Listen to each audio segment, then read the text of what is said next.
terms, big data and its predictive analytics. You must have heard of the term. It must be talked about, discussed about by so many people, not just scholars, but so many people around the world in so many countries. And I'm sure that all of you, everywhere you look, you would have seen this already. In healthcare, big data is probably one of the hottest topics, at least in Thailand that I know of. We can call that a hype, big data hype. A lot of government agency and company related to healthcare has been trying to invest more money into collecting more health-related data with the goal of improving healthcare as a whole. So what is this hype is all about, and what are we or what can we do about it? That is going to be my story today. But before I get to that, let me brief you on what big data analytics is, using a simple example in e-commerce. So I will be discuss the case of how, Amazon.com won the retail war years ago with big data technology. This story started in 1994 when Jeffrey Bezos, you must have heard of him, right? He has quit his Wall Street job and started Amazon.com, founded it. That takes commerce to the next level. What he does is he uses big data to help with targeting customer. So when you shop online today, I'm sure everybody in this room has done that before. When you shop online today, more about your data has been collected than you can ever imagine. Like everything you click when you're browsing through the website will be recorded. If you linger on a page and looking at the product longer than usual, the system will take note of that. Everything you put on a search box, things, review that you've read or written, or things you put in your wish list and shopping carts, all of this data has been collected by the systems and will be used later on with analytics model to target you, to recommend a new product to you. So this is how the website know you at a very personal level. They don't just look at your demographic data and your purchasing records. They also know you, your needs, your desire, your preference, and your opinions. Basically, they learn of your shopping behavior altogether. So let's look at this. This is my personal Amazon dashboard captured in last December. You know how the store managed to figure out that I've been looking at the point and shoot camera to give to my niece for New Year. And the second row there, these are all the books has been recommended to me last December. Every single topic there is in my interest, within my interest, and I've been looking to get those books. The website even offered me, like if I buy book A with book B, they will give me a discount. No. So how does Amazon know me that well? How does Amazon do it? Basically, they compare me with millions of other people and make recommendation based on my track records against other people around the world who are similar to me, or in the terms that they said, having the same persona as me. So this is the world of big data. When you talk about big data, it's no longer just about table in databases. It's more than that. Things that I maybe text that I post, images or video that I post on my social medias, these are data. Things that I put on Google search box or blogs that I've read. If I wear a fitness sensor, the fitness data of myself, these are information that define who am I, who is me, right? So this is the data, the big data that can be used to target customer. And what they do is basically they use all of this data, study you, compare you with other people. So the website like Amazon can heavily customize the browsing experience to individuals like. Everyone has a different dashboard, has been recommended with different products. This is the new world of data. Let me talk about one more example, a little bit more related to healthcare. This is an inhaler device.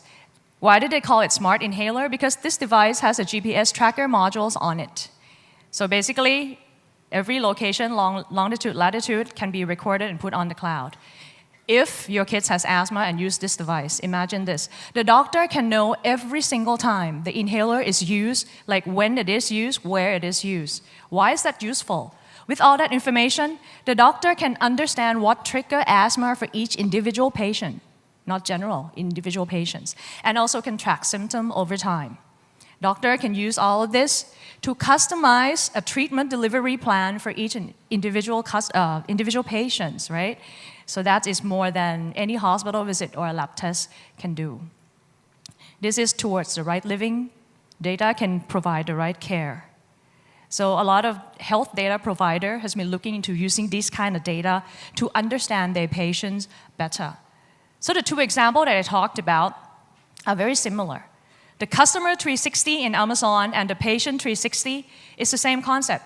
The only difference is the data used is slightly different. In patient 360, we're probably looking into electronic health record, lab tests, or behavioral data like what do you eat, how do you exercise, things like that are data that we use. Now, Thailand is just like many other countries. We have a challenge in providing healthcare to the whole country, right? And the question should be, so what can we do about it? So this past year, I'm glad that I had an opportunity to do something about it rather than just reading about it from cases studied from Japan or Germany or US or UK. So today I will tell you a story.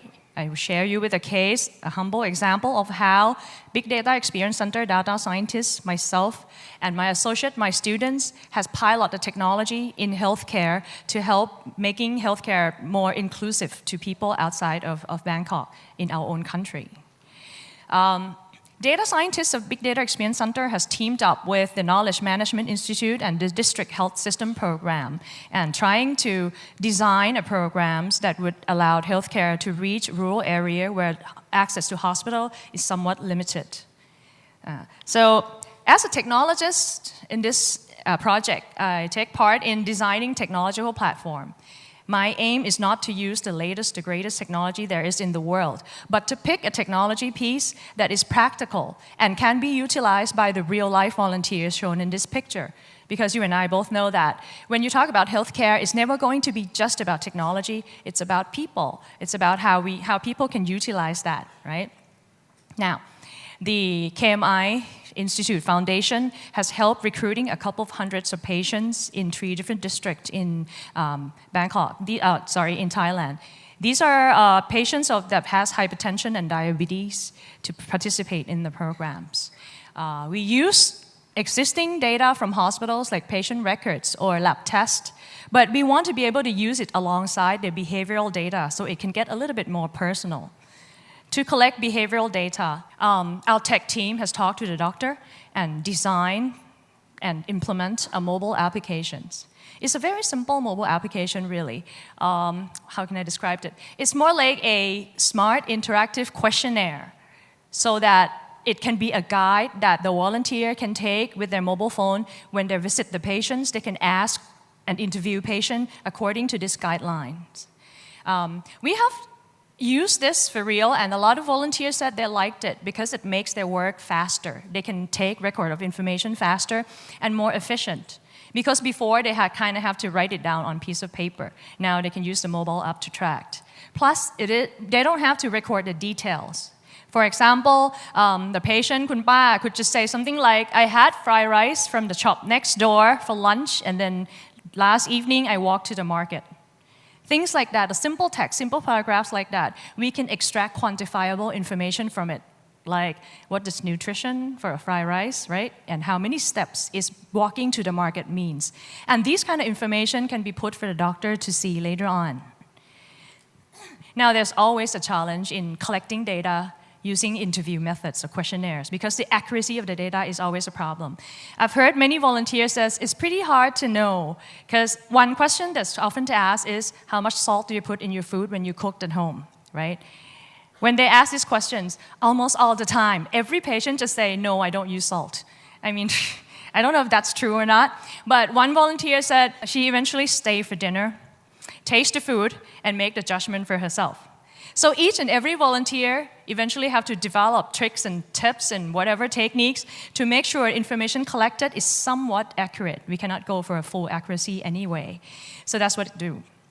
Now, all of these data are put into the dashboard for the doctors to see.